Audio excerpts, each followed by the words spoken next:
அரியாலை செம்மணி சித்துப்பாத்தி பகுதியில தொடர்ந்தும் எலும்புக்கூடுகள் கண்டெடுக்கப்பட்டு கொண்டே வந்திருக்குது. அந்த அகழ்வுல பல சிறுவர்களுடைய விஷயங்கள், அது மட்டும் இல்லாம இன்னும் நிறைய ஆதாரங்கள் எல்லாம் அதுக்குள்ள கிடைக்கப்பட்டிருக்குது.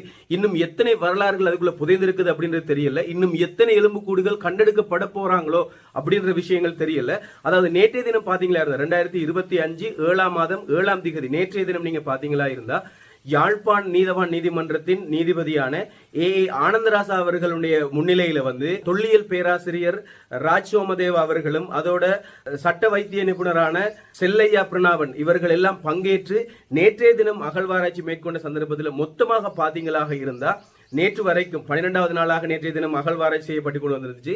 நேற்றைய தினம் மட்டும் 52 மனித எச்சங்கள் காணப்பட்டதாக அங்க தகவல்கள் தந்திருக்கிறாங்க. அதே மாதிரி பாத்தீங்களா இருந்தா 47 எலும்புக்கூடுகள் முழுமையாக கிடைக்கப்பட்டிருக்குது அப்படின்ற விஷயம் தந்திருக்கிறாங்க.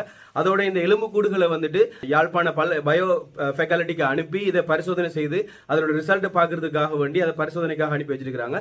அதோட யாழ்ப்பாண தொல்லியல் சம்பந்தமா படிக்கக்கூடிய மாணவர்கள் எல்லாம் சேர்ந்து அந்த இடத்துல என்ன செய்யறாங்கன்னு சொன்ன பல்கலைக்கழகத்தினுடைய மாணவர்கள் அகழ்வாராய்ச்சியில் ஈடுபட்டுக் கொண்டிருக்கிறாங்க.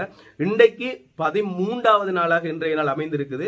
எனவே இதுவரைக்கும் கண்டெடுக்கப்பட்ட அந்த எலும்புக்கூடுகள்ல பாத்தீங்களா இருந்தா சிறுவர்களுடைய எலும்புக்கூடுகள் அங்க கிடைச்சிருக்குது. சிறுவர்களை கொலை செய்து புதைச்ச விஷயங்கள் அதுக்குள்ள அந்த இடத்துல இருந்து வருது. அது மட்டும் இல்லாம கூட்டாக 4 எலும்புக்கூடுகள் ஒரே இடத்துல இருந்து 4 எலும்புக்கூடுகள் கண்டெடுக்கப்பட்டிருக்குது. எனவே 3 பேரை சேர்த்து கொலை செய்து புதைச்ச விஷயம் இதுல இருந்து நமக்கு தெரிய வருது அப்படின்றது சாதாரணமான ஒரு விடயமா இருக்குது. இப்போ இந்த தெற்குல கதைக்கக்கூடியவர்கள் ராணுவத்தினுடைய இந்த எலும்புக்கூடுகள் தான் இதுக்குள்ள இருக்கு கதைக்கக்கூடியவர்கள் நன்றாக நினைவில் வைத்துக் கொள்ளுங்க. சின்ன குழந்தைகளுமா போயிடுச்சு.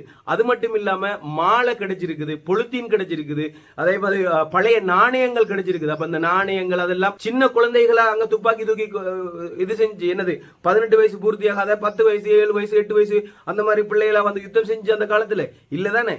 கொஞ்சம் அறிவோட சிந்திச்சு கதைங்க அப்படின்னு சொல்லி கேட்டுக்கொள்றேன். அதோட இன்றைக்கும் அகழ்வுகள் மேற்கொள்ளப்படும் போது என்னென்ன விஷயங்கள் நடக்கும் அப்படின்னு தெரியாது. உங்களுக்கு தெரியும், முந்த நாள் என்ன செய்தாங்கன்னு சொன்னா ஒரு குழியோட்ட கிண்டினாங்க. எதற்காகன்னு சொன்னா அந்த அகழ்வு மேற்கொள்ளப்பட்ட இடத்துல மழை பெய்கிற காரணத்தினால அந்த மழை நீர் வழிந்தோடுறதுக்காக வேண்டி கிண்டப்படி ஜேசிபியை போட்டு கிண்டப்படுற சந்தர்ப்பத்துல அங்க மனித இன்பங்கள் அங்க காணப்பட்டிருந்துச்சு. மனிதனுடைய எச்சங்கள் காணப்பட்டிருந்த சந்தர்ப்பத்துல திருப்பி அந்த அகழ்வு அப்படி அந்த காண்கின்றது அப்படி நிப்பாட்டிட்டாங்க.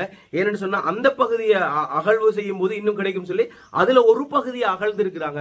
அந்த இடத்துல இருந்து நிறைய மனித இன்பங்கள் காணப்பட்டிருக்குது.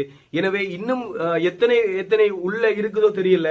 அதெல்லாம் அகழ்வாராய்ச்சி செய்தால்தான் எத்தனை அப்பாவி தமிழ் மக்களை கொன்று குவித்தாங்க அப்படின்ற உண்மை வெளியாகும். நிச்சயமாக இவர்களுக்கு கடுமையான தண்டனைகள் வழங்கப்படணும் அப்படின்றது என்னுடைய கருத்தாக இருக்குது. உங்களுடைய